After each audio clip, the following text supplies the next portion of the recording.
Listo, ya empezó a grabar, entonces buenos días otra vez. En la clase de hoy vamos a continuar con el tema de programación en paralelo. Antes quiero hacerles un par de anuncios que no son importantes, simplemente de desarrollo de la clase normal. Lo primero es que aún no me ha respondido en el clúster de biología de la Universidad Nacional. Entonces lo más probable es que no podamos practicar allí nada y nos toque practicar con nuestras máquinas que tenemos acá. Eso es lo primero, ya sea con sus máquinas locales o con las máquinas que tengamos en Replit, o por último, veremos si nos podemos conectar remotamente a la sala, aunque también los servidores los tienen apagados en la sala de sistemas y ha sido, bueno, no he podido rastrear como que quién bajó el taco y pues para pedir que lo dejen arriba. Entonces yo les iré confirmando. Por ahora probablemente todo lo tenemos que hacer en Replit. Lo segundo es que la instalación de OpenMPI en la máquina virtual es más sencilla si lo hacen con SLPKG, pero anteriormente cuando se instaló, yo ya no recuerdo ni qué librería, hace unas semanas, SLPKG se dañó, ¿sí? Y al haber instalado pues SLPKG y dañarlo, pues ya no puede instalarse más. Entonces hay que, para los que tengan problemas con SLPKG, creo que Lady tenía problemas con eso, hay que básicamente borrar completamente SLPKG y volverlo a instalar.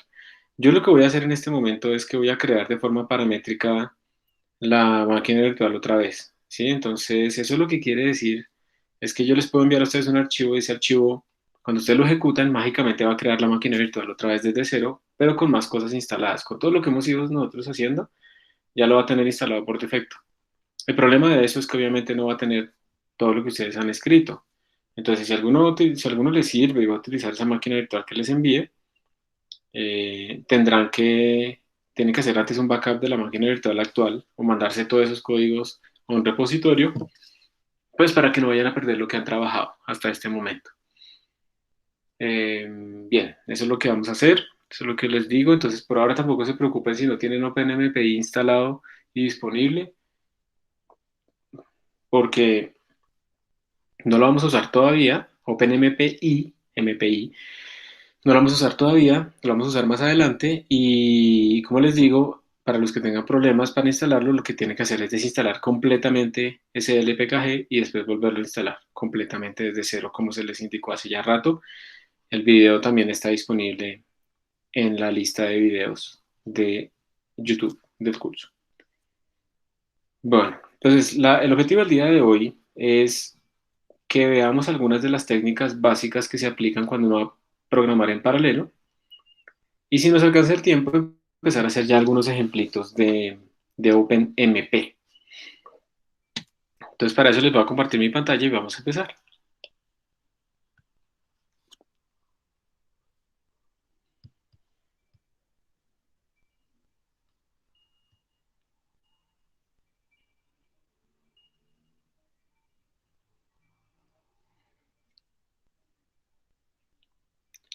Listo, entonces les pido por favor que me confirmen si están viendo mi pantalla y escuchándome.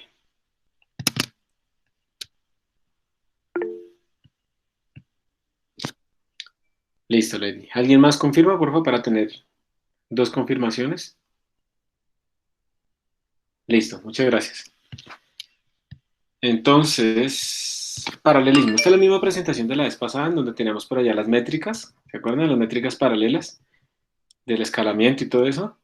Nos vamos a volver ahora a las técnicas genéricas que se utilizan para programación en paralelo. Entender este tipo de técnicas digamos, clave porque recordemos que la programación en paralelo lo que quiere decir es que uno va a ejecutar, así como lo estamos haciendo en este momento, lo que queremos es que nuestro programa divida el problema en pedazos pequeños, calcule paralelamente, o sea, al mismo tiempo, cosas sobre esos diferentes pedazos y luego nosotros de alguna manera recojamos esos resultados.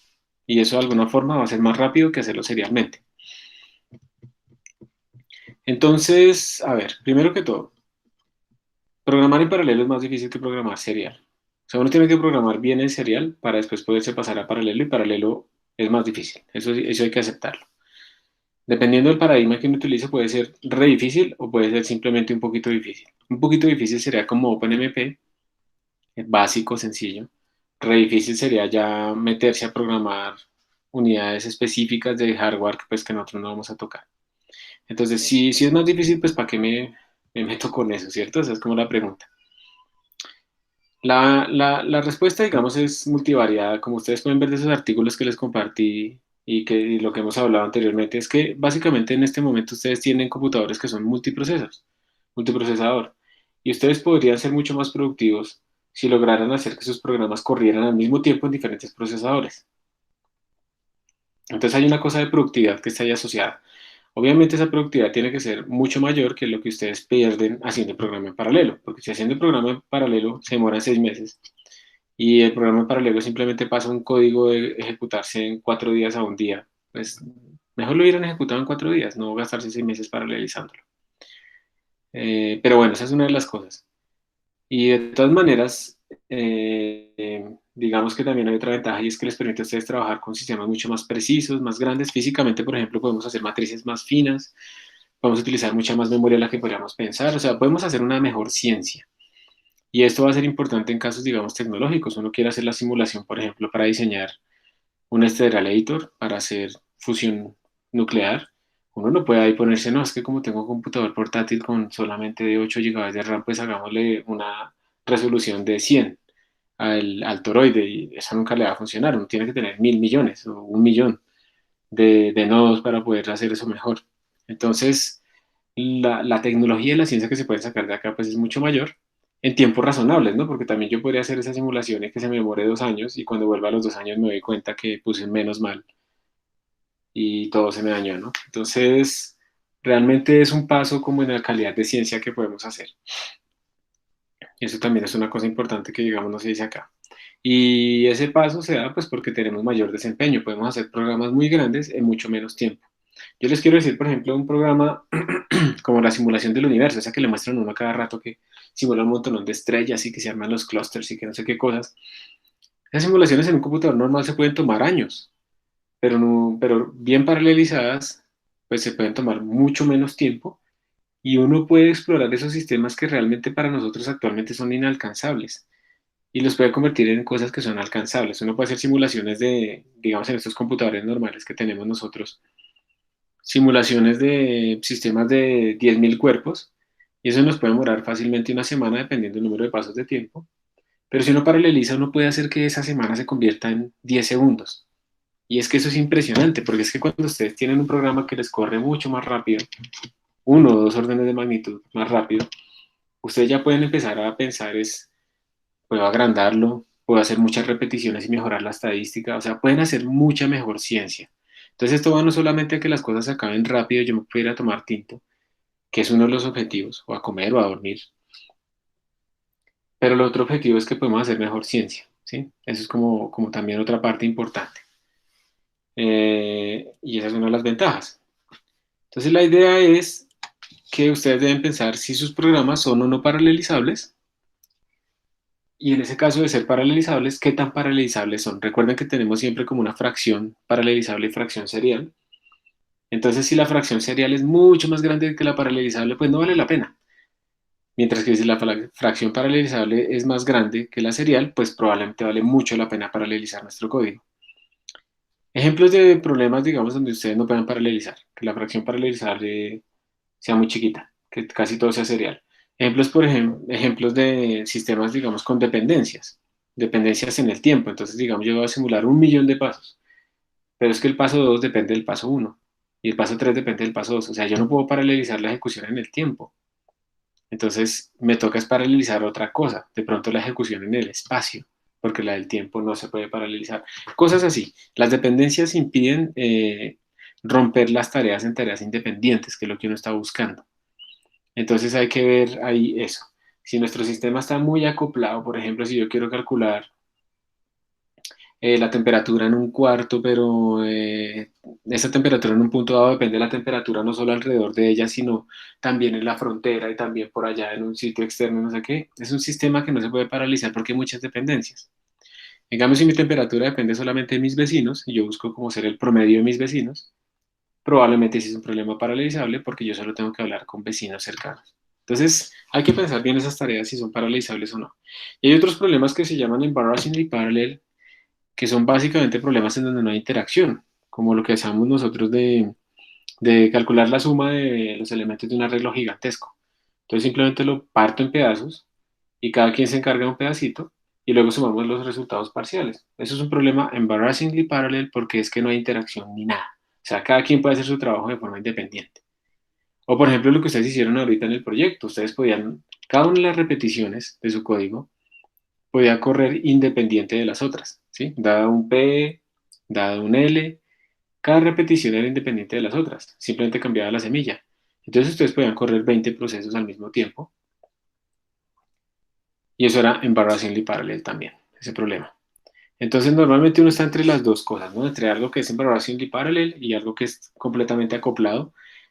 Embarrassingly parallel es lo mejor, pero eso casi nunca va a existir. Y muy acoplado pues es muy malo porque hay mucha comunicación entre los elementos.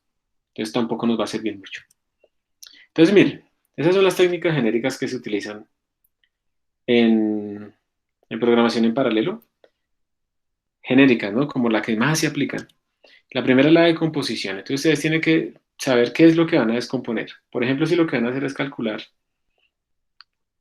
la temperatura en una grilla gigantesca, probablemente ustedes pueden partir esa grilla en pedacitos más chiquitos, ¿cierto?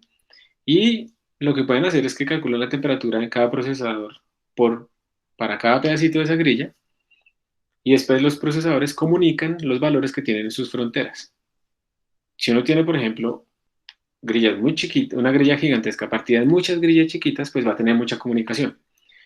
Pero si lo parte en grillas muy grandes, pues va a tener poca comunicación, pero hay mucho trabajo por procesador. Entonces hay como un balance ahí que uno debe encontrar ideal en donde es lo mejor.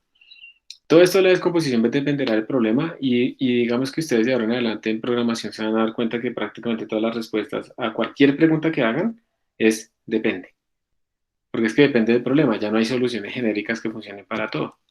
Entonces imagínense esto, ustedes van a calcular, no sé, un problema de predecir el clima en Westeros, no mentiras, en Inglaterra. Eh, entonces quieren predecir el clima ahí.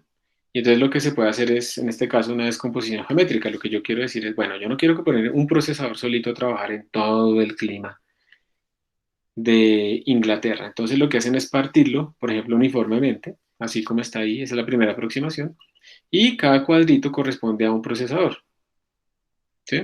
Entonces, ¿cuál problema puede tener esta aproximación? Entonces, hay una cosa que se llama la granularidad, que es qué tan grueso es esta división de mi trabajo. Entonces, por ejemplo, si ustedes tienen el lado de la izquierda, pues ustedes dividieron la cosa en pedazos muy grandes, hay muy poco paralelismo, ¿sí? O sea que cada procesador va a estar muy sobrecargado. Y hay otra cosa más importante, miren, por ejemplo, que hay procesadores como este que está acá. ¿Ustedes ven mi mouse?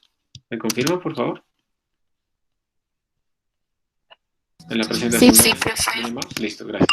Entonces, por ejemplo, acá en esta zona, este procesador tiene mucho trabajo para calcular comparado con el procesador que está aquí en esta zona, ¿cierto?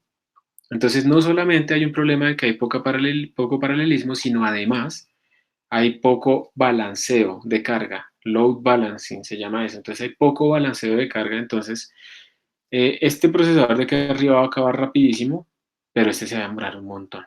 Y entonces, al final, nuestro programa no está siendo lo más eficiente posible.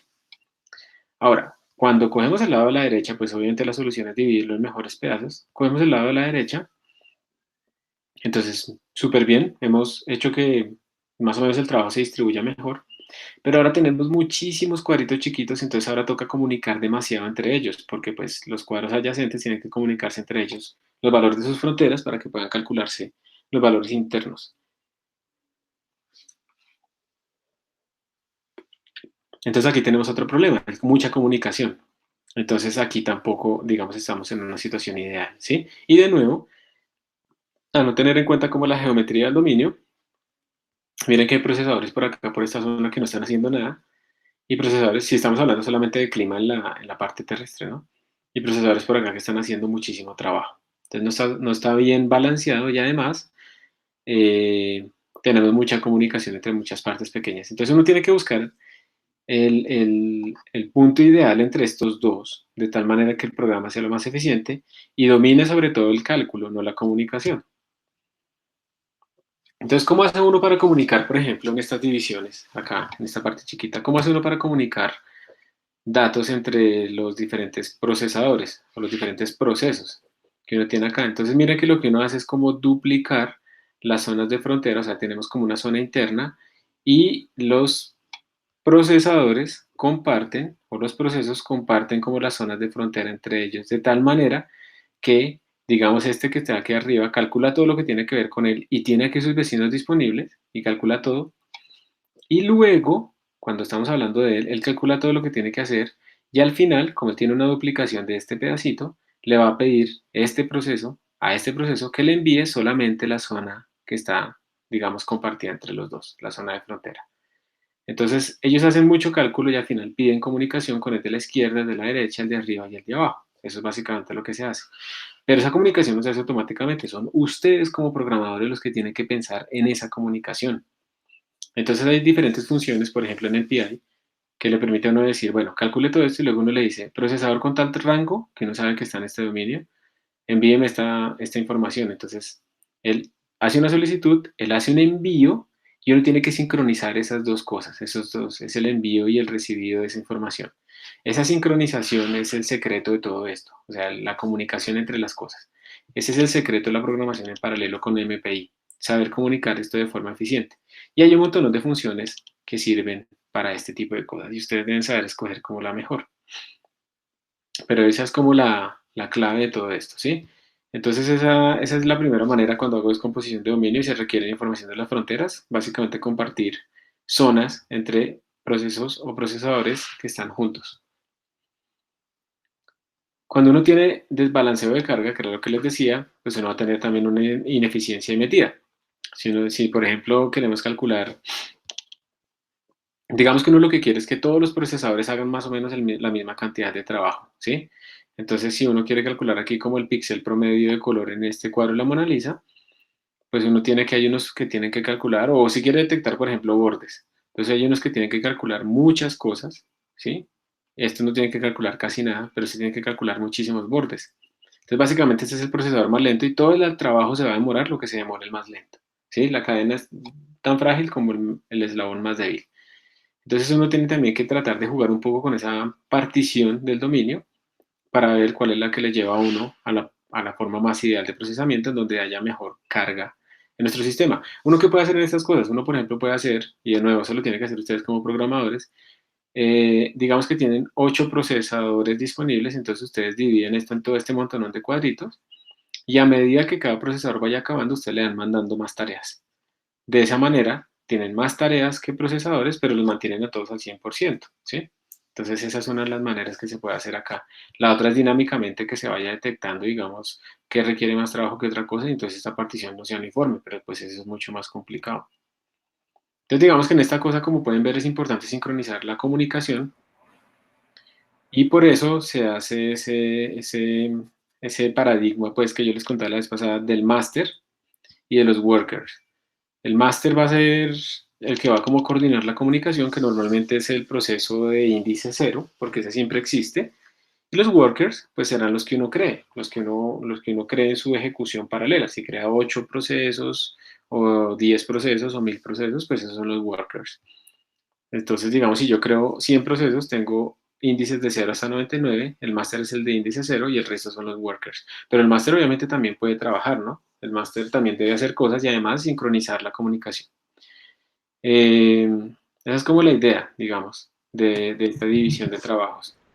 Entonces uno tiene que tener en cuenta que ustedes en programación en paralelo lo que van a hacer es sincronizar estas comunicaciones. Decirle a cada worker qué parte del trabajo le toca y decirles también a ellos cómo se van a comunicar con el máster o entre ellos. Todo eso, ese problema de la sincronización es el problema fundamental en este caso. Profe, una pregunta, Dime. pero digamos, o sea, si se hace de esa manera, digamos que primero se haga como un proceso y luego al tiempito se haga el otro, se podría paralelizar también algo que dependa, o sea, de dependencia del tiempo. Depende de tu problema. Como te dije, la respuesta es depende. digamos, ¿qué problema estás pensando? Cuéntame, para ver si sí o si no. No sé, pues por ejemplo, digamos, yo tengo un programa y ese programa me analiza una imagen, son Ujú. datos. Entonces, ese programa coge primero la imagen y la edita, la recorta, bueno, sí, le hace los arreglos que le tenga que hacer. ¿M? Pero pues después a esa imagen le va a ir haciendo otras cosas, ¿sí? Y a medida que le va haciendo otras cosas me va dando resultados. Por ejemplo, no sé, de la intensidad de píxeles o cosas así, ¿sí? Pero Ajá. esos resultados yo después los utilizo en otro código para seguir el análisis de la imagen. Entonces yo podría hacer como que apenas me vaya arrojando resultados, el otro código vaya cogiendo esos resultados. Claro, eso sí, exacto. Tú tienes, pero mira que si tienes una dependencia. Tu segundo código no puede arrancar hasta que el primero no le bote algo. Exacto, pero eso sí se podría hacer. Pero sí se puede hacer, claro. O sea, tú puedes decir, bueno, cuando ya usted detecte que le escribieron esto, arranque a trabajar. Y cada una de esas subtareas que tú estás haciendo, como la edición y no sé qué, o el cálculo del píxel más brillante, todo eso se puede paralelizar. Entonces, cada paso de ese flujo que tú tienes es paralelizable por sí mismo, ¿sí? Sí. Y después, pero la secuencia como tal no es paralelizable, porque tú primero tienes que editar, luego tienes que calcular el píxel, no sé qué, luego, ¿sí? Entonces, esa secuencia tiene una dependencia, pero dentro de cada uno de esos pasos de esa secuencia, tú sí tienes tareas paralelizables. Ah, listo, profe, gracias. Sí, me gustó. Entonces, digamos que sí, y uno lo que tiene que pensar es si todo eso lo puede hacer. Digamos que eso del análisis de gráficas es una de las tareas más paralelizables que hay, porque básicamente es como analizar matrices, ¿sí? Y casi siempre, a menos que uno esté calculando como, no sé, efectos como el blurring o algo así como para borrar y que dependan de muchos vecinos, casi siempre uno puede paralelizar todas esas tareas. Entonces, esos son ejemplos muy buenos de tareas paralelizables. Y, de nuevo, digamos, este paradigma del master worker, no sé qué, aplica en cada momento en que uno haga paralelización. O sea, no quiere decir que todo el programa siempre tiene que ser paralelizado de la misma manera, no. Hay tareas que se paralelizan de forma diferente. Entonces, cuando uno tiene esto que se llama Task Farm, que es donde uno tiene como una granja de tareas, donde uno va repartiendo tareas entre la gente, entre los workers, la comunicación normalmente se hace entre el master y el worker, ¿listo? Porque si uno deja que los workers hablen entre ellos, no trabajan lo suficiente. Entonces uno, digamos, eso puede complicar las cosas, sobre todo porque uno de pronto puede estar intercambiando información y no tiene como muy clara qué está pasando. Y es que en la programación de paralelo se van a dar cuenta ustedes que uno pierde un poco la noción en la cabeza de qué es lo que está pasando. Entonces lo preferible es, la comunicación siempre ocurre entre workers y master, master y workers, pero los workers no pueden hablar entre ellos. Por eso también les dije que esto a veces suena un poco raro cuando uno piensa que los workers son humanos, ¿no? Porque uno dice, no, es que si los workers hablan entre ellos ya no funciona. No pueden hablar entre ellos y no lo vamos a permitir. Eh, Obviamente el proceso máster se puede convertir en un cuello de botella, porque como el máster es el que maneja todas las comunicaciones y está esperando como, por ejemplo, resultados de unos workers para enviárselos a otros, pues entonces algunos workers se pueden quedar esperando a que pues se les dé, esperando a que les llegue la información. Entonces digamos que uno también tiene que tener cuidado con la cantidad de comunicación que hace hacia el máster. Y la otra es, uno tiene que tener muy en cuenta qué pasaría si se muere un worker, si desaparece, si se daña, si el proceso se traba, si eso está corriendo en otro computador y llegó un vigilante y bajó el taco. O sea, ¿qué va a pasar en ese caso, sí? Entonces uno debe tener como máster en procesos mucho más complicados y que ocurren mucho tiempo, pues uno debe tener en cuenta ese tipo de situaciones para saber qué procesos o qué tareas han terminado. Entonces uno tiene una lista de tareas y una lista de workers, y entonces los workers cuando terminan le mandan a uno un código o algo así. Y si hay una tarea que uno ya envió y lleva mucho tiempo y no ha terminado, pues uno sabe que algo pasó con ese worker y pues hace lo más sencillo que es lanzar otro worker y ya, y reemplaza al que se desapareció. Por eso no lo vuelvan humano, porque suena muy brutal, ¿no? Eh, entonces estamos hablando de procesos de computación. Listo. Entonces, esto es más o menos como lo que nos estás explicando ahorita en la pregunta. Tú tienes un pipeline. El pipeline es como de qué manera estoy creando, tengo una entrada y luego tengo una salida, cuáles son los pasos que me definen ese pipeline. Y uno aquí tiene que ver es ese pipeline si es paralelizable por etapas, o sea, por ejemplo, el stage 1 es paralelizable por sí mismo, pero yo no puedo pasar al stage 2 hasta que haya acabado el stage 1, ¿sí?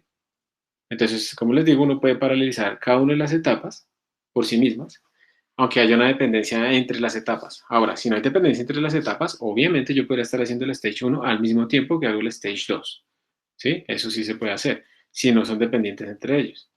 Entonces ahí dependerá realmente de la tarea que uno tenga, ¿ok? Eso sí ya depende de la tarea que uno tenga.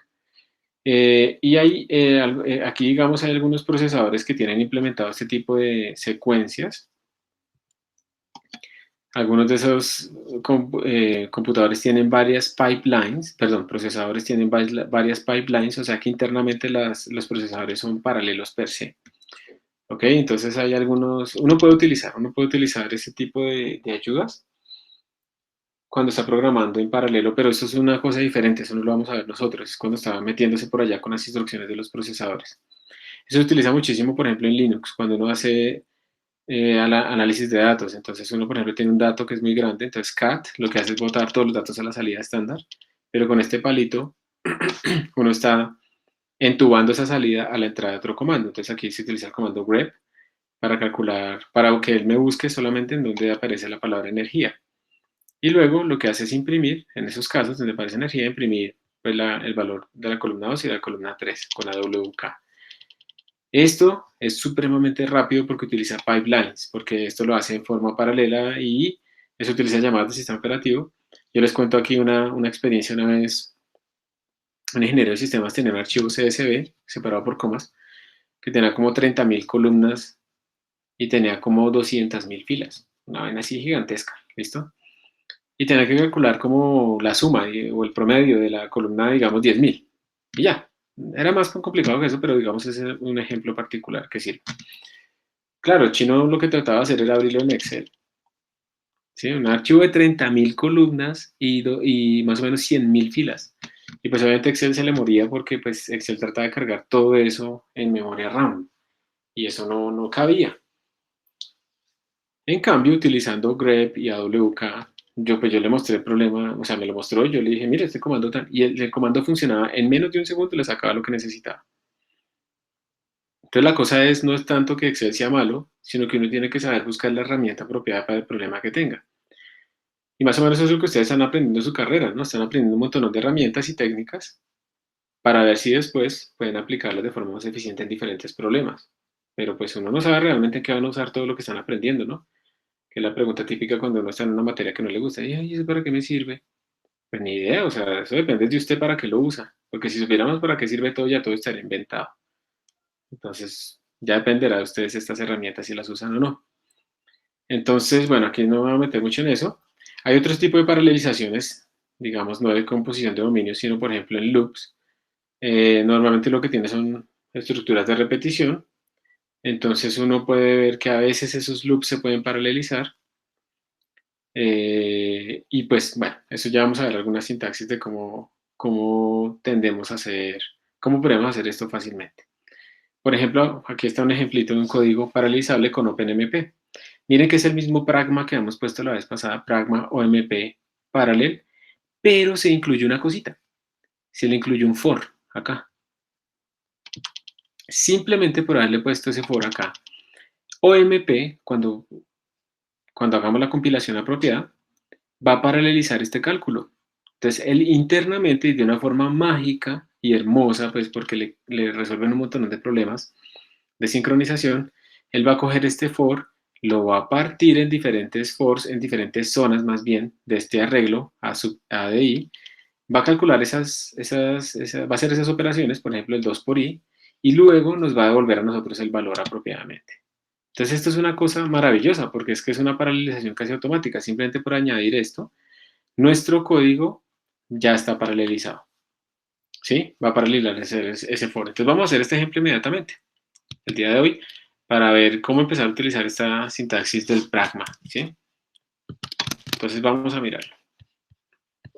Vamos a ir a Replit y vamos a seguir con más ejemplos de HPC.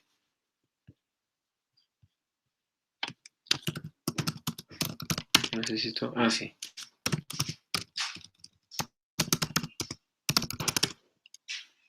Voy a crear una carpeta para el día de hoy.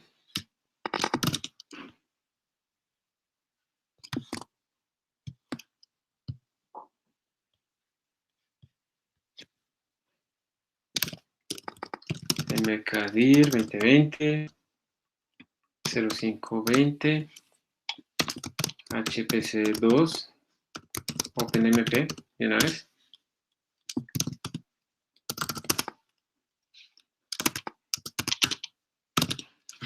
Y vamos a hacer un ejemplo de OpenMP inmediatamente.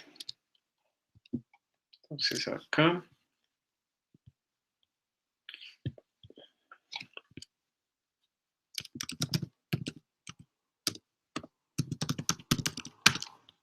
OpenMP for.cpp. Listo. Ahí está creado, listo. Entonces empecemos include iostream para imprimir el resultado final. Include omp.h. Si no lo hemos usado la vez pasada, ese es el encabezado. No sé si lo necesitamos. Int main void return 0. Entonces, ¿cómo es que es el ejemplito? Const int n igual a 100.000. Si le pusieron 100.000 acá. Sí. Vamos a declarar. Bueno, esto no es necesario. Un arreglo. Int data de n. Lo vamos a inicializar. ¿Está inicializado en qué? En nada, como raro. Lo vamos a inicializar en 0. Y vamos a hacer un for. Entonces, for int i igual 0 mientras i sea menor que n. Más i. Y lo que vamos a decir es data de i igual a 2 por i. Lo vamos a llenar. No estamos haciendo absolutamente nada. Y vamos a std cout. Vamos a imprimir data de n medios, como para que no... Ya les digo para qué lo pongo acá, esta impresión. Listo. Entonces voy a compilar. G++.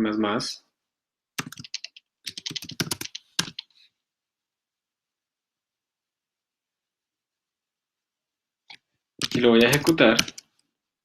Y ahí está. Está imprimiendo eso. ¿Está bien eso? Ah, sí, está en n medios por 2 da 100.000. Sí. No se demoró casi nada, ¿no? Entonces, una pregunta para ustedes. ¿Con esto ya el programa está en paralelo? Porque yo incluí esto, openmp.h, ¿o no está en paralelo? No. No es cierto. ¿Cómo hago para volverlo paralelo?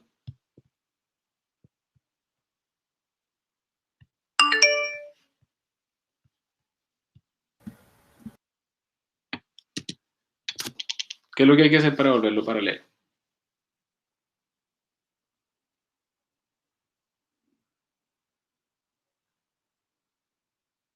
Con OpenMP.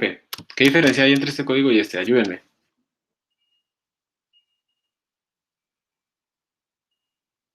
¿Qué falta? El pragma OMP paralel. Ajá, gracias. Pragma, OMP, parallel. Si yo hago esto, ¿qué dicen? ¿Será que es suficiente o tengo que ponerle el for? Dejémoslo así, o sea, yo quiero que vean esto, qué efectos tiene, porque es muy importante ver las diferencias. Vamos a dejarlo así, entonces digamos, soy principiante, apenas me acuerdo que hay que ponerle esto, entonces ya, lo dejo así. Entonces, recuerden que aquí normalmente lo que hacíamos era poner unos corchetes para meter como una región, pero vamos a quitarle los corchetes, él normalmente se asocia a la instrucción que sigue. Vamos a ver qué pasa. Voy a compilar y lo ejecuto. ¿Ya corrió en paralelo?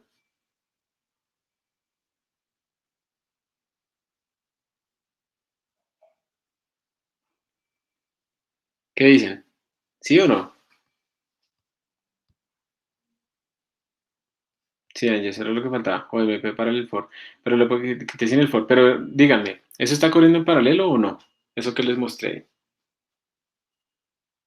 O sea, el hecho de poner el pragma implica que ya está en paralelo, ¿sí o no?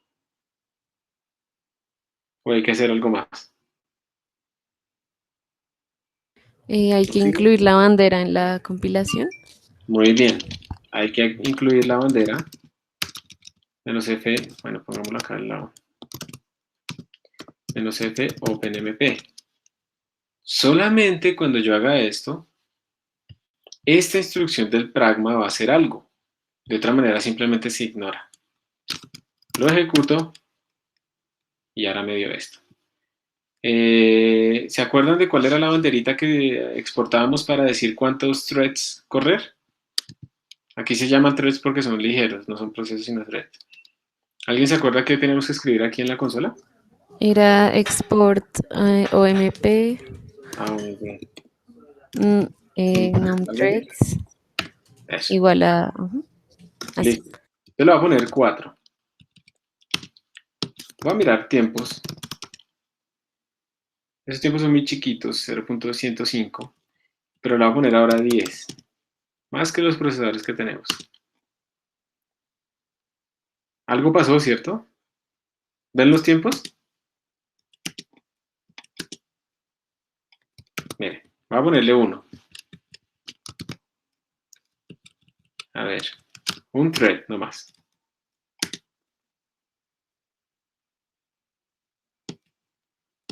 2 threads.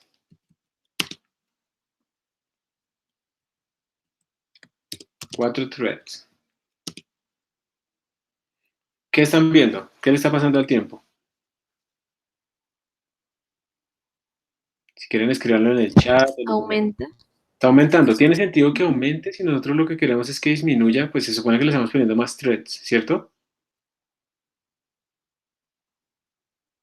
Entonces, el problema es que lo que estamos diciendo al no ponerle el for, y yo espero que sea lo que estoy pensando, es que lo que está haciendo él es hacer esto varias veces, uno por cada thread. Porque yo no le estoy diciendo que paralelice al for, le estoy diciendo que paralelice a toda esta instrucción. Entonces, lo que él hace en este punto cuando llega acá es que hace un fork, genera el número de threads que yo le haya hecho, y por cada uno de los threads él está haciendo esta instrucción. ¿Sí? Entonces, yo tengo que ponerle aquí el for. Con esto le estoy indicando que esto es un for paralelo, que yo quiero que lo paralelice. Y entonces él internamente lo que va a hacer es crear el número de threads que yo le diga y le va a decir a cada thread, usted solamente puede procesar desde 0 hasta 5, usted desde 5 hasta 10, usted desde 10 hasta 15 y así sucesivamente. Y él se encarga de hacer toda esa sincronización por sí mismo. Entonces, voy a recompilar.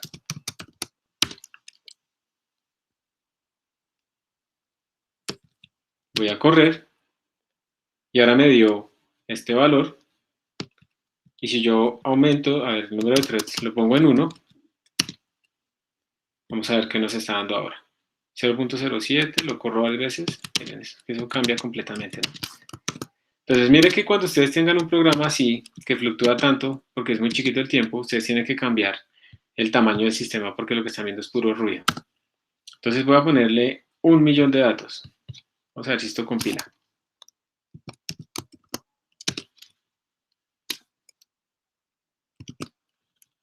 Y lo voy a correr.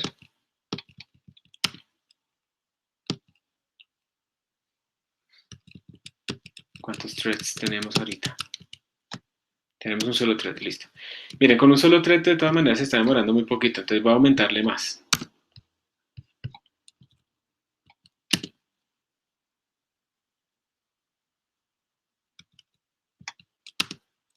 ¿Qué pasó ahí? ¿Por qué creen que me pasó eso?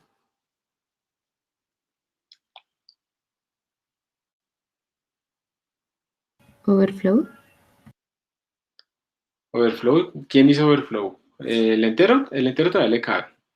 El entero le cabe en 4. Eh, no, dentro del for, cómo se está multiplicando. Entonces, para saber la línea, recordemos que aquí todo esto nos sirve. Lo compilamos con el debugger. ./a.out. Le decimos run. Y aquí me dijo que tuvo un segmentation fall. Y miren que el segmentation fall está en la línea 6. Acá. ¿Tiene sentido ese segmentation fall? Entonces realmente el segmentation fall no está ocurriendo en la línea 6, sino que está ocurriendo es aquí, chicos. Porque recuerden que cuando uno declara arreglos de esta manera, se están declarando en el stack, y el stack es de un tamaño pequeño. Entonces uno no puede declarar arreglos tan grandes en el stack. Entonces, cómo era que uno declaraba arreglos en el heap? ¿Alguien se acuerda?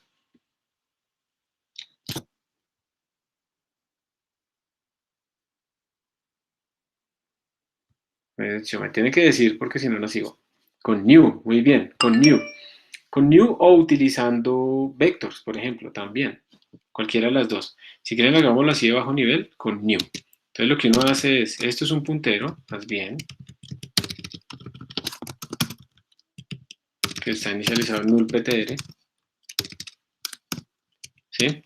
Vamos a pedirle memoria al sistema operativo, entonces data igual a new, como dice nuestro compañero, ¿cómo se llama el estudiante? Como dice Edison, new de tipo int y el tamaño es n. Entonces cuando uno utiliza new, tiene que esa memoria liberarla, entonces después toca poner aquí un delete, data, eso es lo primero. Y lo segundo es que cuando uno utiliza new, estos códigos, bueno, más bien este bloque de memoria va a estar asignado en el heap, que es mucho más grande. Entonces miren que tenemos el mismo n con el que falló el estático. Vamos a ver si yo compilo y corro con este dinámico. Slash.out y miren que ahí sí funcionó. ¿Sí ven? Entonces es muy importante, digamos, tener en cuenta cuando uno está en el stack o en el heap. Y todo esto recordemos que lo estoy haciendo simplemente para aumentar el tiempo de ejecución porque sigue siendo un tiempo muy chiquito. Ya en este caso está demorando medio segundo. Yo creo que si le ponemos así, voy a recompilar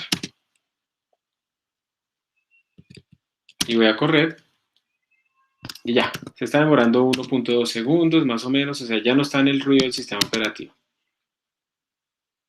Vamos a ponerle 40.000 para que se demore un tris más y ya sea apreciable. Compilo, corro, y ahí está, 1.6 segundos aproximadamente. Entonces ahora sí podemos por fin empezar a jugar con el número de núcleos, entonces de threads, perdón. Entonces le ponemos 2 threads y lo vuelvo a correr. ¿Qué dicen ustedes? ¿Subió o bajó? Un thread 1.6 más o menos. 2 threads 1.3. Baja un poquito, ¿sí o no? Vamos a hacer otra vez. Un thread. Y ahora vamos de una vez. 4 threads.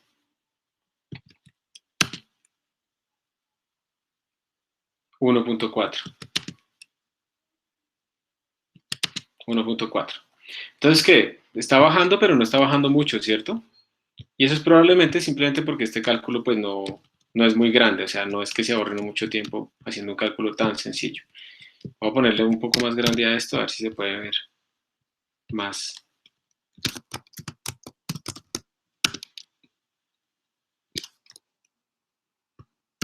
Y como tengo pereza de estar haciendo el timeout con diferentes threads, voy a mostrarles cómo hacer un for en bash. Entonces, for nt in 1, 2, 3, 4, va a ser hasta 4 threads. Export omt no sé qué igual a valor de nt, luego time slash a.out y luego termino el do esto. Entonces, esta es una manera de hacer un for en bash. Yo le estoy diciendo que la variable nt va a variar entre 1 y 4. Para cada uno de esos valores, entonces haga este export. Entonces así extraigo el valor con el pesos y ejecuto y done. Y entonces con esto pues estoy probando diferentes threads. Voy a mandar aquí un mensajito. nthreads igual valor de nt.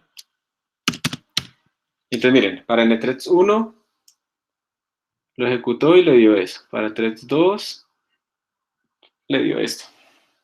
3 y 4.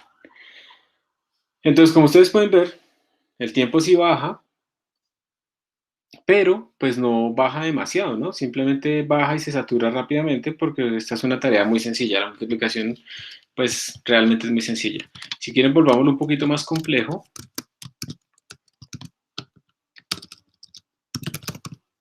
Voy a ponerle aquí que calcule 2 por el seno de este número. La función seno es una función muy pesada comparativamente con una multiplicación. Y entonces aquí las cosas cambiarían. Entonces voy a recompilar. Y más.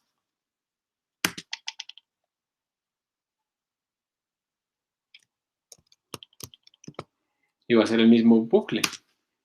Entonces para un thread ya se demora mucho más.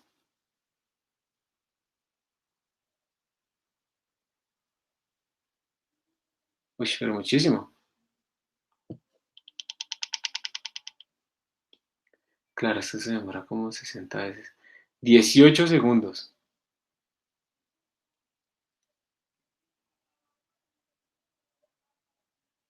Con 2 threads vamos a ver si se demora un poquito menos. Uno esperaría que fuera la mitad, pero se acuerdan que ese escalamiento no es ideal siempre. Miren que no es ideal. No se demoró la mitad. Se demoró menos, pero no se demoró la mitad. 15.6. Bajó, pero no bajó mucho.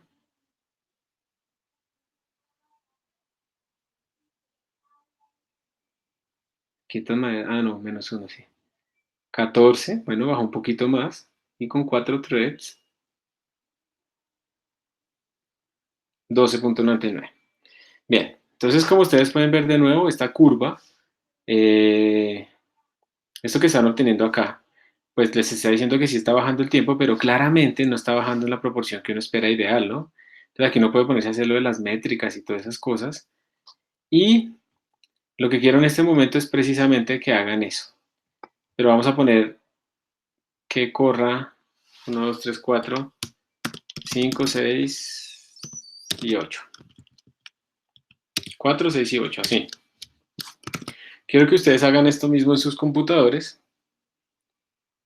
Ahí en Replit, por favor, a menos que tengan 4 núcleos en su computador, donde están corriendo esto, no lo hagan en sus computadores como tal, sino háganlo en Replit. Quiero que hagan esto, hagan este bucle, y después hagan la grafiquita de cómo es el speed up paralelo, esa métrica que habíamos dicho, cuánto tiempo se demora en serial, o sea, con un solo thread, comparado con los otros tiempos, para ver qué gráfica les da. Lo pueden automatizar y toda esa vaina, pero pues realmente lo pueden más bien anotar a mano en un archivo y ya. Entonces háganle y empiecen desde este mismo momento. Son las 12 en punto, arranquen ya mismo, por favor. Yo voy a ir creando la tarea para que me la envíen, para que me envíen el screenshot.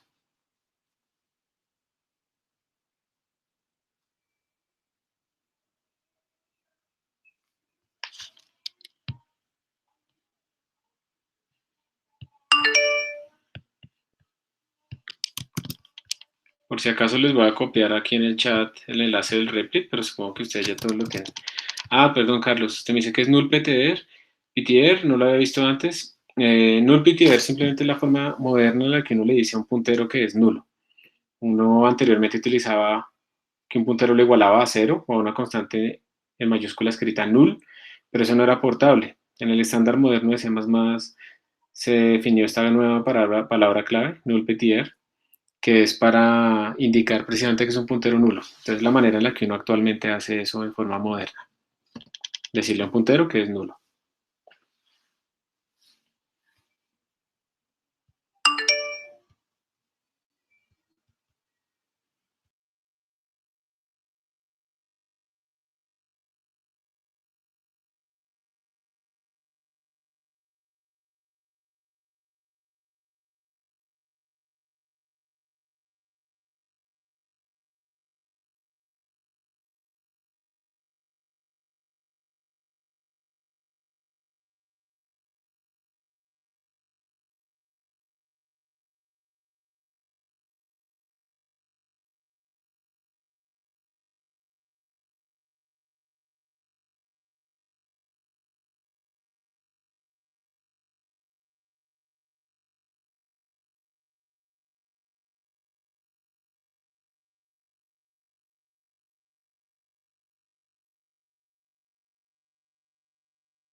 Profe, disculpa, la gráfica debe ser el tiempo versus el número de núcleos. Profe, disculpa, tienes el micrófono apagado, creo. El escalamiento. Tiene que ser el escalamiento. Gracias por avisarme el micrófono. Les dije hartas cosas y no me escucharon nada. El escalamiento, el speed up, en función del número de threads. Entonces yo por eso lo que hice acá fue calcular para cada thread cuánto era el tiempo, para este thread cuánto era el tiempo, ¿sí? Calculé el tiempo para cada número de threads y luego lo que calculé fue el speed up. El speed up es el tiempo serial, que es esa celda B2, dividido entre el tiempo que yo me demoré en paralelo. Entonces por eso va aumentando, pero miren que el escalamiento está muy lejos de la parte ideal. Por ejemplo, para el número de threads igual a 8, yo esperaría que idealmente el speed me diera 8 y mira que me dio 1.6, o sea, realmente estoy muy, muy lejos del ideal en este problema. El for se me borró, entonces me toca volverlo a hacer.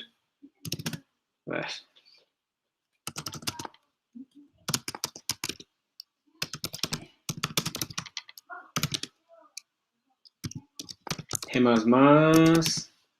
NoCF OpenMP,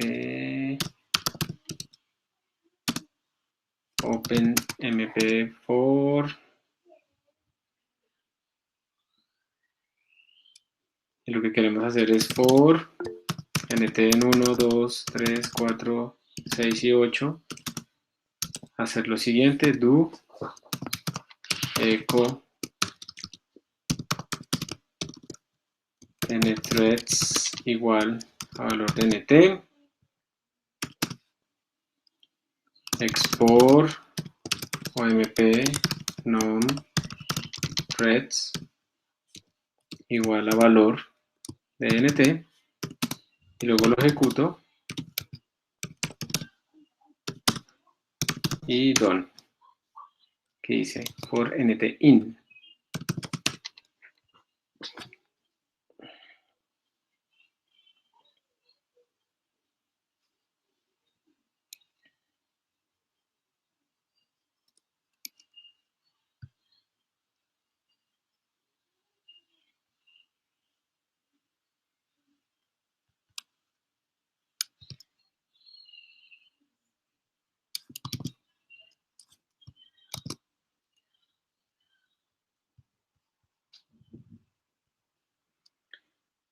¿Qué es que hay que mandar? Esto, esta figura, el speed up en función del número de threads.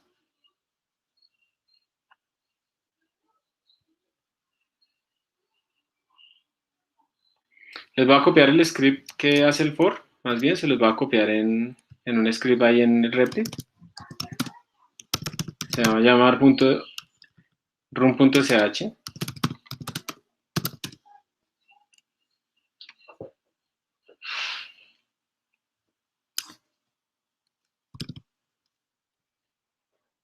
Y ahí queda mucho más bonito.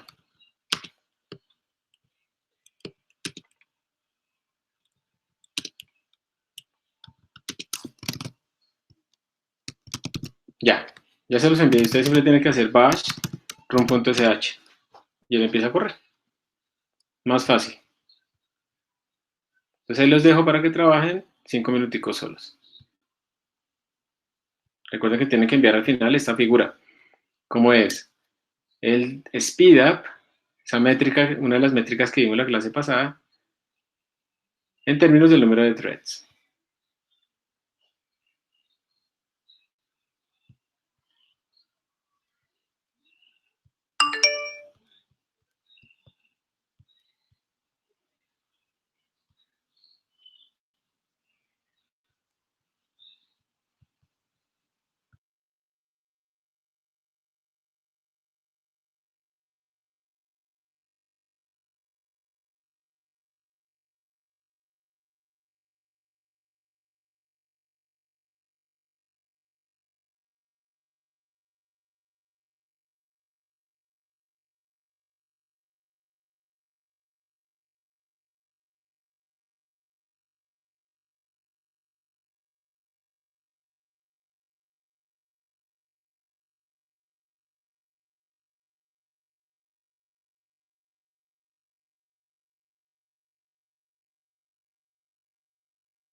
¿Cómo van, chicos? ¿Sí les está dando algo parecido a lo que me dio a mí?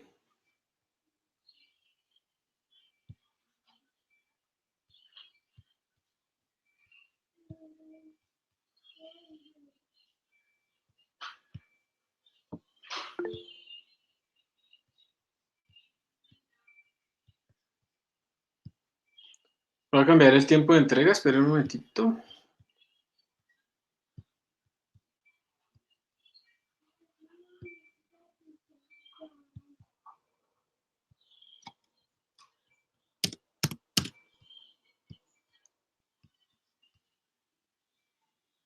Ya, a las 12:25, listo. ¿Escribieron algo? Creo que sí, creo que no. Mis tiempos de ejecución son muy bajos desde el inicio. Tienes que estar, bueno, revisa el tamaño, pero recuerda que es normalizado al tiempo de ejecución, entonces digamos que las unidades de tiempo, no importa si en tu computador es el doble, Edison, estoy hablando para ti, si tu computador es el doble de rápido que el mío, tus tiempos deben ser la mitad, pero cuando uno normaliza, eso desaparece. Con que muestren, Sara, con que muestren la gráfica es suficiente, no tienen que mostrar la consola. Si muestran la consola tampoco está mal. Y Valeria te está dando cómo entonces, ¿te está creciendo el tiempo o más bien el speed up te está dando escalando con el número de threads o qué?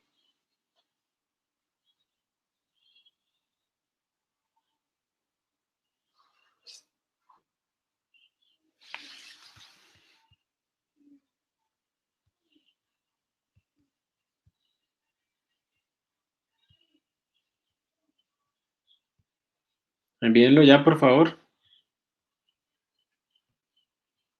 Estoy mirando a los que hayan enviado para ver cómo les dio. Entonces a Inti le dio casi un escalamiento perfecto, ¿no? Para, está la máquina virtual, sí. Le dio casi un escalamiento perfecto de 1 a 4. Que está muy cerca del ideal y luego se estabiliza. Eso es lo que yo esperaba ver. Muy bien.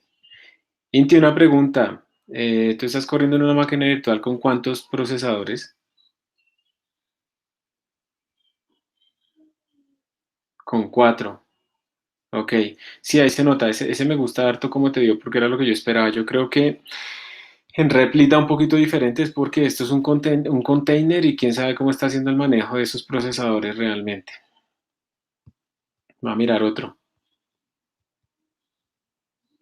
Por favor, envíen ya lo que tengan. O sea, no tiene que ser perfecto ni nada de eso. Envíen lo que les dio y ya. Pero por favor envíen. Ana Karina, no me aparece tu archivito, no lo veo.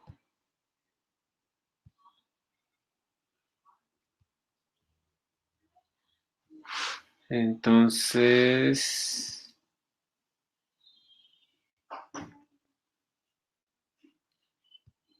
Lady Paola Alfonso, también lo estás corriendo en una máquina virtual, ajá, y por eso te da también relativamente mejor el escalamiento, pero Lady, solo por verificar, ¿tú tienes 3 procesadores en tu máquina virtual?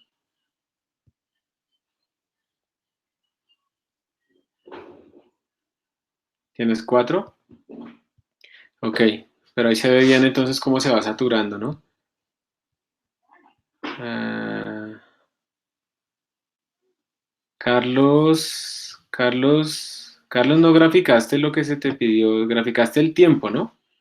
Te falta es normalizarlo, ¿no? Entonces sabías que tenías que dividir todo por 2.599, digamos, que ese es el escalamiento paralelo. Si tú graficas el tiempo se ve que está disminuyendo, eso es cierto, pero recuerda que estamos buscando métricas que no tengan unidades, que sean así y que sean parecidas en todos los computadores, entonces por eso es que sacamos el speedup. El speedup es coger el tiempo ¿cómo es? El speedup es coger cuánto tiempo me demoré serial, dividirlo entre cuánto tiempo me demoré en paralelo. ¿Listo, Carlos? No es que no te va a poner mal ni nada de eso, pero es para la próxima ten en cuenta eso. Suban. ¿Alguien necesita más tiempo?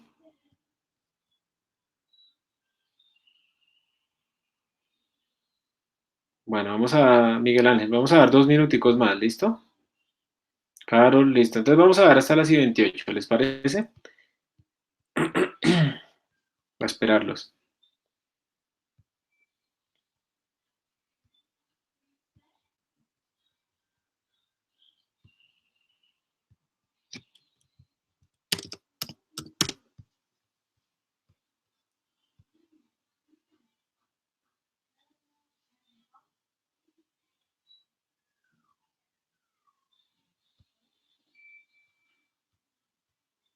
Si no tienen todos los datos hasta el 6, no importa. Lo importante es que ver un escalamiento ahí apropiado. Una tendencia, mejor dicho.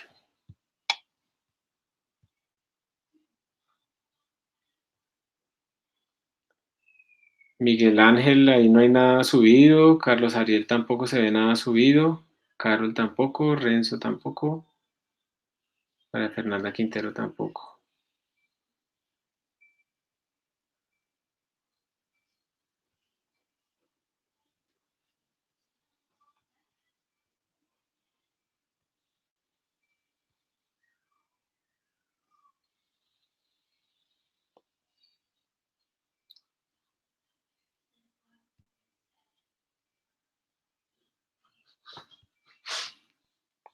Carlos, si quieres entonces envíamelo al correo.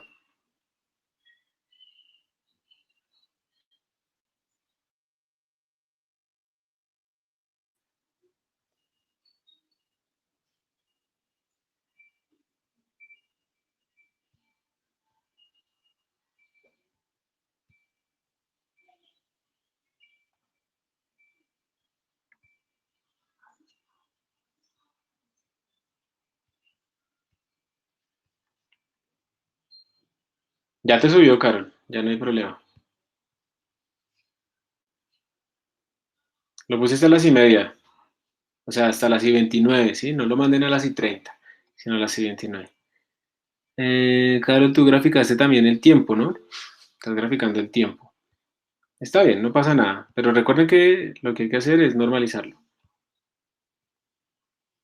Listo, listo. Sí, después hay que normalizarlo. Entonces, miren, porque, de nuevo lo repito, porque mientras que terminan los demás, porque es importante normalizarlo, primero porque esa métrica ya no depende de la máquina como tal, en el sentido de que si yo lo estoy haciendo en una máquina real con 4 núcleos y alguien lo hace en una máquina real con 4 núcleos, pero cada núcleo es el doble de rápido, al normalizar nuestras curvas deberían ser más o menos parecidas. Eso es como lo más importante.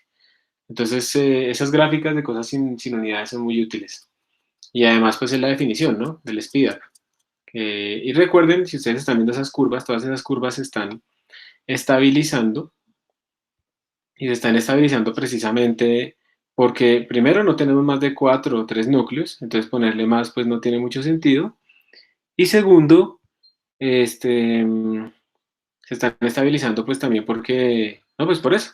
Además están todas muy lejos del escalamiento ideal, ¿no? Recuerden que el escalamiento ideal es que esto sea que el speedup es igual al número de procesos, o sea, la recta y igual a x, y si ustedes se dan cuenta, eso está realmente lejos de y igual a x. ¿Ok? Entonces, bueno, ¿alguien recuerda la otra métrica? Había una que se llama, ¿cómo era? Eficiencia paralela, ¿no? Esa es otra que también podemos graficar, pero eso lo vamos a hacer después en un ejercicio más completo.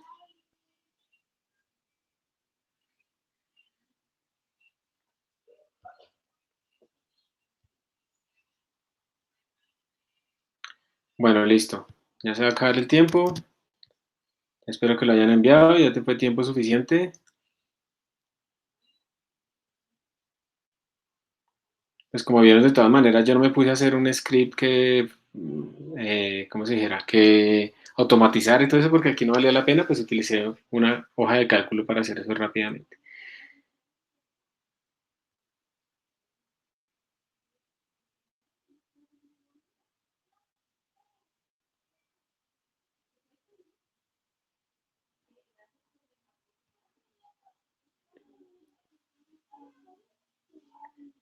Listo. Voy a compartirle mi pantalla otra vez.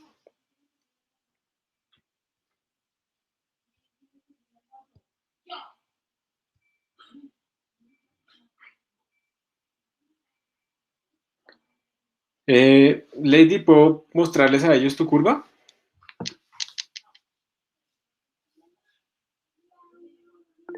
¿Das permiso? Sí, gracias, listo.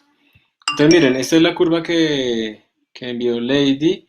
Lo que les quiero decir precisamente es, observen cómo esto va como más o menos aumentando, pues a medida que yo aumento el número de procesadores, el speed up pues se agranda, pero mire que por ejemplo uno me da la recta y igual a x, ¿no? El 2 está muy cercano al 2, pero luego el 3 se satura un poco más abajo del 3, y ya para 4 la cosa se estabiliza, y de hecho si le pongo más, si le pongo 8, miren que eso empieza a disminuir.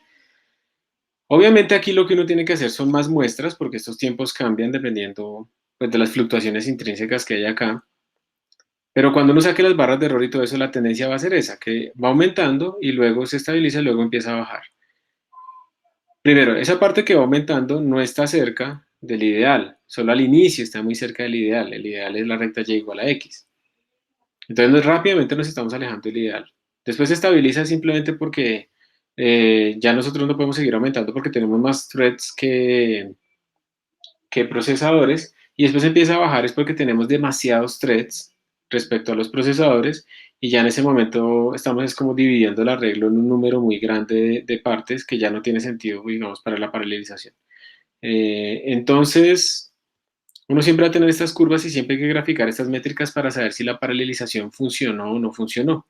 En todos los proyectos que ustedes van a hacer finales tienen que hacer paralelización y tienen que mostrar estas curvas de métricas para ver qué también se está comportando ese sistema paralelizado. Recuerden que hay dos métricas importantes, una es esta, el speed up, y la otra es la eficiencia paralela. Bueno, entonces muy bien, gracias por dejarme compartir esto. Vuelvo acá, a la página web de nosotros.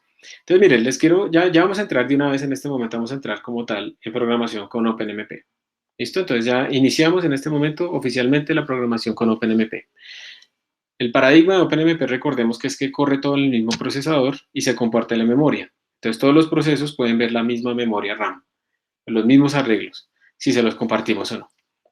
La directiva Pragma o MP Parallel recibe un montonón de cosas extras.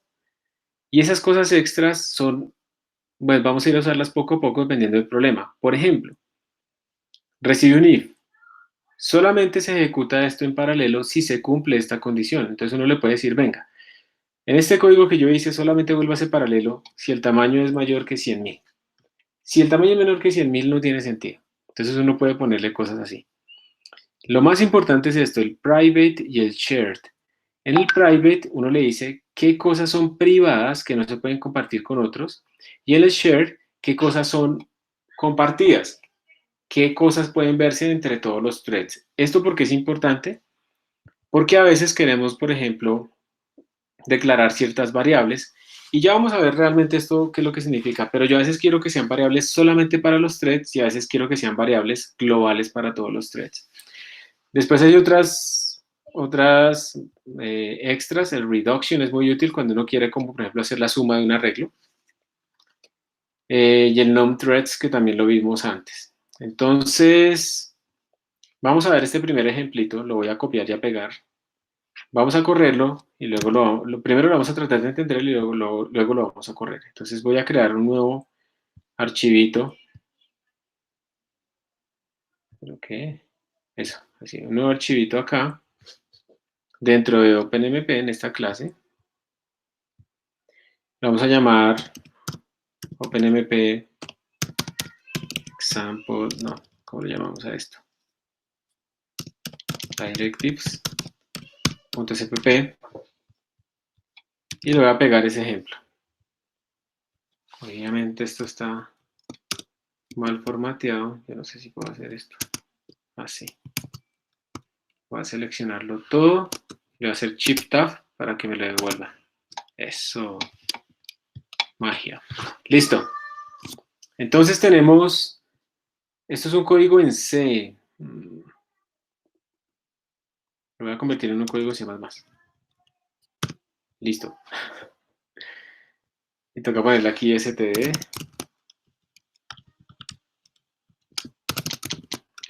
Listo. Entonces, chicos, vamos a explicar este código y quiero que ustedes después también lo corran en sus computadores. Por favor, préstenme atención. Entonces, otra vez vuelvo al Replit. Aquí creo que hay algo. Sí, listo, sí, gracias. Entonces, aquí estamos incluyendo openmp.h, CST dio para utilizar printf. Se están leyendo valores de la consola, no importa. Estamos declarando dos variables, endThreads y threadID. endThreads es el número de threads que se están ejecutando y threadID va a ser una variable entera que nos va a decir cuál es mi código de thread, quién soy yo, si yo soy el thread 0, el thread 1, el thread 2. ¿Ok? Entonces, digamos, si estoy ejecutando esto con 3 threads, nthreads debería valer 3 en algún momento. Y threadID va a cambiar dependiendo del thread. Entonces, miren nuestra directiva pragma.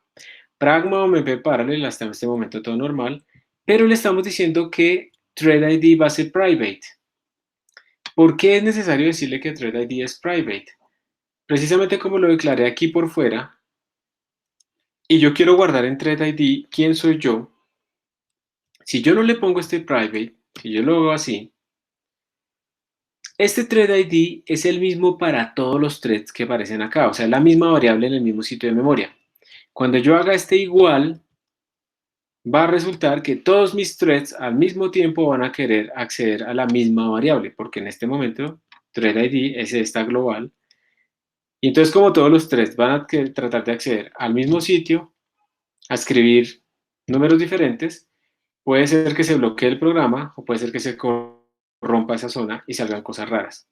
Entonces, quiero que vean cuál es el efecto de tenerlo así, sin decirle que es privado, y luego cuál es el efecto de decirle que sí es privado.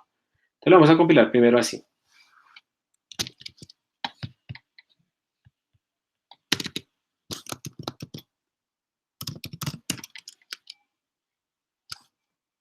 Entonces, ls. Entonces tenemos acá OpenMP Directives. Entonces G++ menos cf OpenMP OpenMP Directives. Ahí activé. Vamos a hacer un export. OMP nom threads. Igual. Le vamos a decir que lo haga con 2 threads. Y ahora lo voy a ejecutar. A.out. Entonces miren, aquí salió hello world from thread 1, hello world from thread 2 y number of threads igual a 2. Todo se ve bien. No parece que hubiera habido ningún problema a pesar de que yo no le dije que era privado. Entonces estas instrucciones, recuerden que cuando uno hace este pragma, en este bloque, acá en este bloque que tenemos en esta zona, ¿sí? Todo esto que está dentro de este bloque se va a ejecutar para cada uno de los threads. Entonces, cada thread llama a esta función, ompGetThreadNum. Esta función le dice a uno quién es uno, qué código tiene. Entonces, para el thread 0, esta función le devuelve el valor 0. Para el thread 1, esta función de thread le devuelve el valor 1. Entonces, threadID va a tener dos valores y luego se imprime. Se imprime hello world from thread y entonces se imprime el código que se le dio. Entonces, por eso ustedes vean esa ejecución con 0 y con 1. Luego, si mi threadID es 0, que es el código del master normalmente, si yo soy el 0, yo pregunto cuántos threads en total hay, ¿sí? Y luego lo que hago es imprimir ese número de threads. Entonces quiero que piensen lo siguiente, miren, digamos en esta ejecución que yo hice, eran 2 threads. Cuando yo llego hasta línea 8, en este momento, bueno, en la línea 9, se crean 2 threads. Entonces el thread de código 0 y el thread de código 1. Cada thread está ejecutando estas dos instrucciones al mismo tiempo. Entonces el thread de código 0 llama a la función, threadID queda con 0 y luego imprime esto. Al mismo tiempo el thread de código 1 llama a esta función, le retorna el número 1 e imprime esto. Por eso es que les digo que puede haber un problema acá, porque los dos están llamando prácticamente al mismo tiempo a escribir en la misma zona. Pero por ahora no se vio, pero puede pasar. Ya vamos a verlo. Luego los dos siguen andando, ya ejecutaron estas instrucciones los dos al tiempo. Y luego cuando llegamos acá, solo el thread de código 0 va a entrar a ejecutar esto. O sea que el thread de código 1 va a saltarse este if y se va a quedar esperando aquí, a que termine el thread de código 0 de hacer esto. Cuando termina el thread de código 0 de hacer esto que está en el if, los dos se reúnen acá, como ya sacaron las instrucciones, desaparecen, se mueren esos threads, y aquí volvemos otra vez al programa serial. Ya no hay threads, ya no hay nada. ¿Listo? Entonces yo quiero mostrarles eso, copiando este código aquí afuera.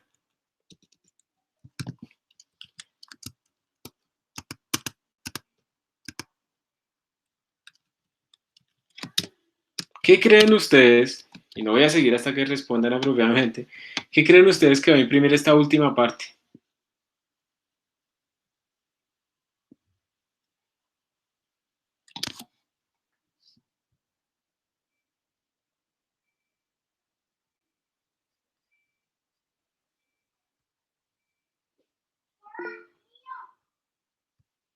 El número 3 que quedó al final. Pero recuerda que al final, casi, pero muy bien, gracias por responder. Al final, todos los threads se mueren, todos desaparecen, todos se unen y desaparecen. O sea que aquí, lo que me va a imprimir esto, pues vamos a ver, quiero que lo vean ustedes. Debería ser 1, ¿no? O sea, realmente ahí ya no tenemos threads en esta zona. Entonces, voy a compilar. Seguimos con 2 threads. Voy a correr. Miren que al final, esto me sale que el número de threads es 1 porque realmente solamente tengo pues mi proceso original. Entonces, pilas porque cuando ustedes salen de una región como esta, que es una región paralela, todos los threads desaparecen. ¿Ok? Entonces, un error típico es pensar que aquí sigue siendo paralelo y no, solo es paralelo dentro de esta zona. Por eso esto se le llama threads, no procesos. Son procesos muy livianos que yo puedo crear y destruir rápidamente. Ese es el modelo o el paradigma que tiene OpenMP. Entonces ahora lo vamos a ejecutar con 4 threads, a ver qué pasa. Entonces voy a ponerle aquí 4.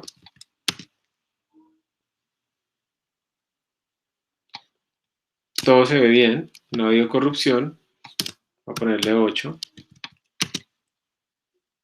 Todo se sigue viendo bien. Ahora tenemos... Entonces, también quiero que observen algo. ¿Sí ven que no están saliendo ordenados los mensajes? Eso es otra cosa importante que ustedes ya no pueden asumir más. Ustedes no pueden asumir que entonces, como los tres tienen código 0, 1, 2, 3, 4, 5, 6, 7, entonces los mensajes que se ejecutan acá van a salir ordenados. Eso no es cierto. Resulta que esto no está garantizado en la forma en que se va a ejecutar, ni siquiera está garantizado en qué procesador se va a ejecutar. Entonces todo esto va a salir en desorden. De hecho, yo quería que se dañara aún más, yo quería que, bueno, que se rompiera más la salida, porque como esto solo todo sale en desorden, todo esto queda escrito a la salida estándar de forma desordenada y puede ser que cuando empiece a imprimir, por ejemplo, el thread de código 6 y vaya en la mitad de la impresión, se meta el thread de código 5 a imprimir y entonces sobreescriba y se tire la salida. O sea, todo eso puede pasar porque aquí no hay garantía de orden. Yo quisiera ver si esto se puede hacer que se dañe. A ver si yo hago así, /n std flush, creo que se llama, fflush. ¿Y esto qué le pongo acá? Y std out, creo que era la vaina, std out.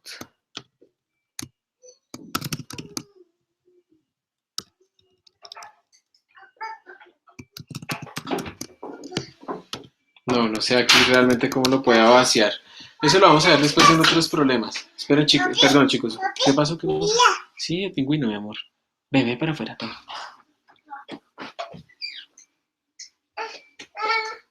Gracias, Esteban.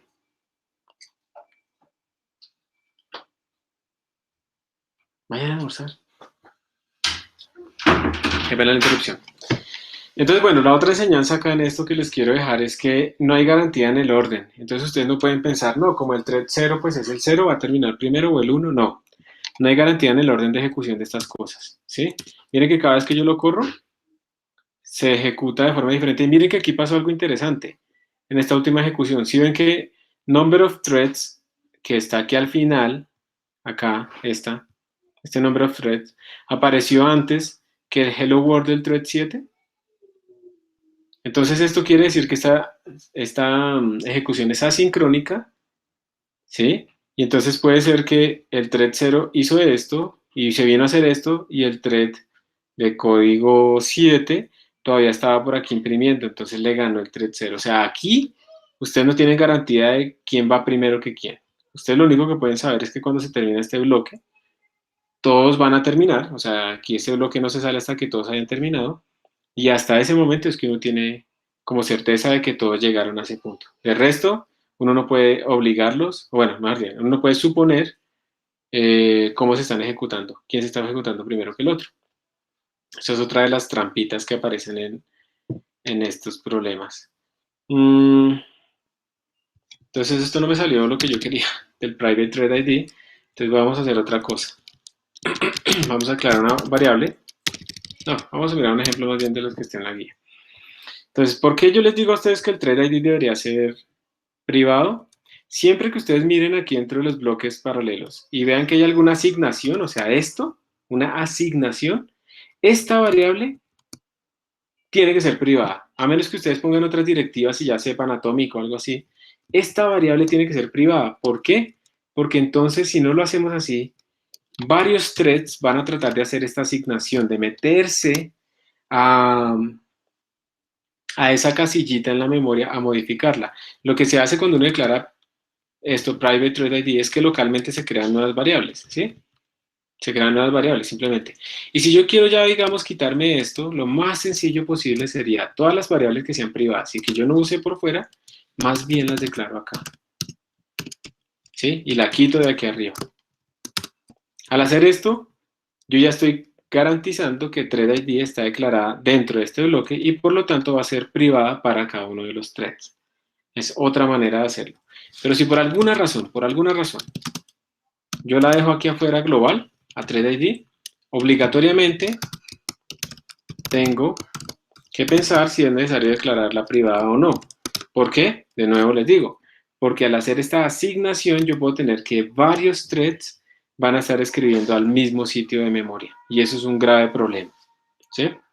Tal vez aquí no se vio porque es muy sencillo este código, pero probablemente se vean otros códigos y uno no lo note. Yo preferiría que se viera y que hubiese un error grave, ¿sí? Porque yo prefiero es que las cosas fallen y no que las cosas funcionen supuestamente muy bien cuando realmente no es así. Miren que cada vez que yo ejecuto ese código me da cosas diferentes, ¿sí se dan cuenta? Y miren que de todas maneras, miren esta ejecución, aquí, por fin, aquí sale un error. ¿Ustedes qué dicen? ¿Esto tiene sentido, esta ejecución? ¿O qué error ven?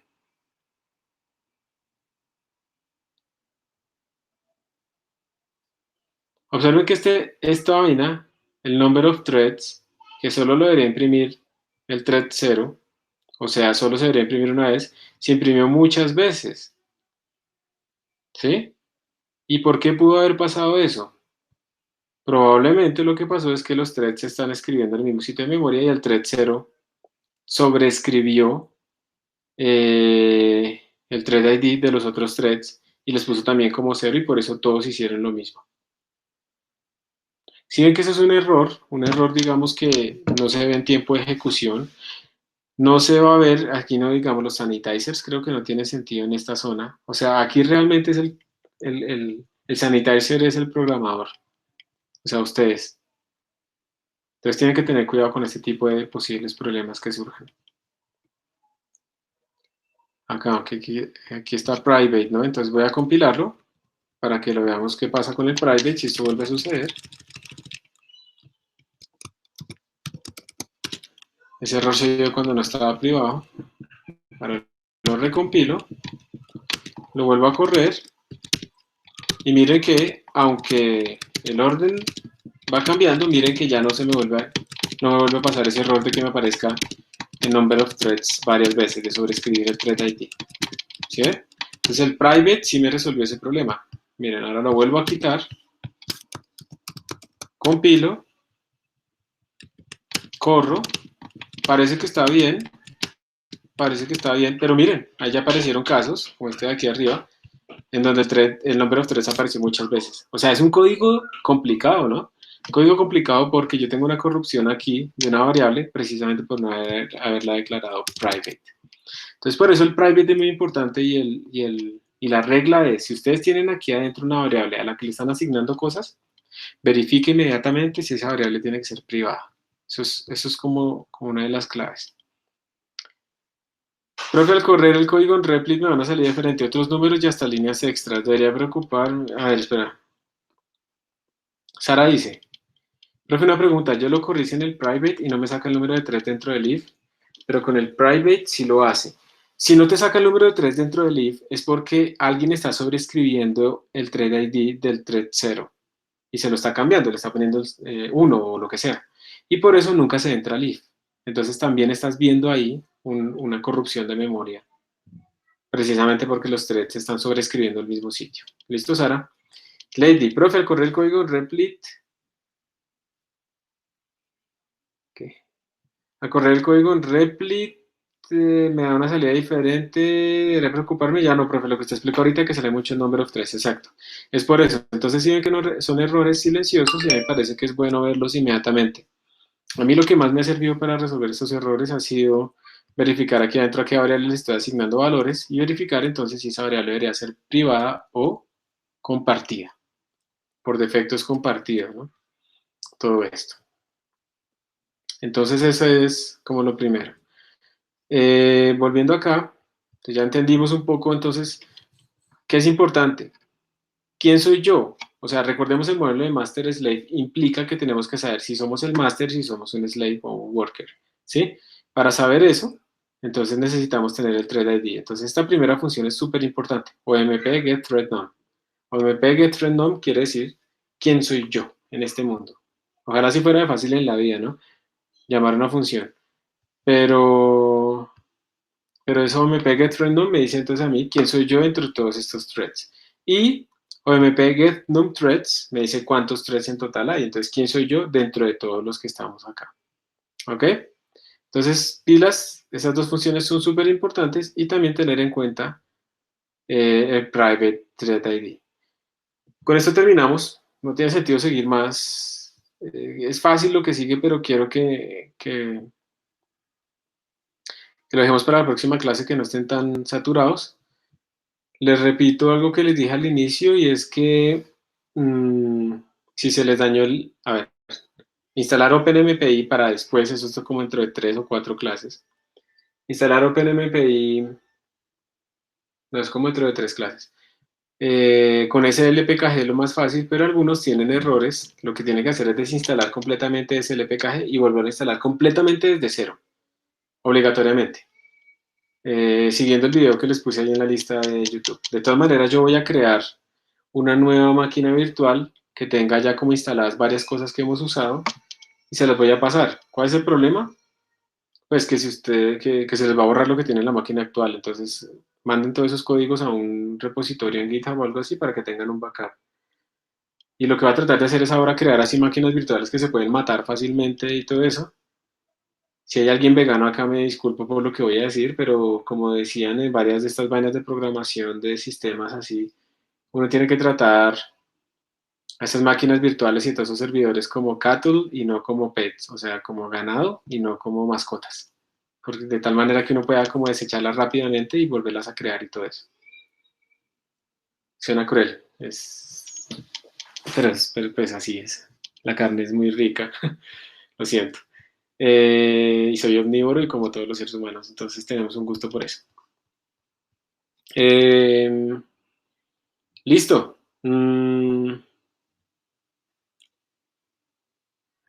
Sí.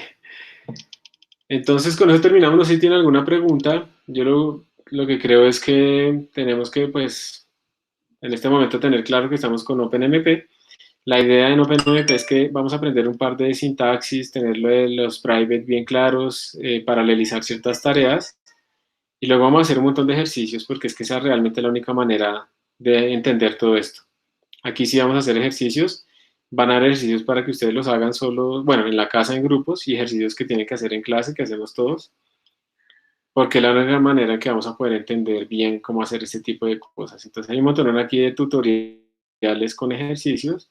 Vamos a ver cuáles podemos hacer. Y luego pasamos ahí sí a MPI, que es donde sí vamos a empezar a encartarnos más con la comunicación entre diferentes procesos. Ahí sí es mucho más importante y más difícil, digamos, pero es más general, más poderoso.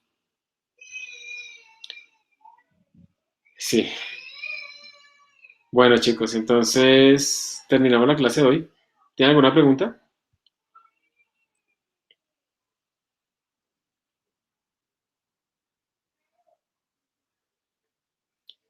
Entonces voy a dejar de grabar y terminamos el meeting. Que estén muy bien ustedes y todo.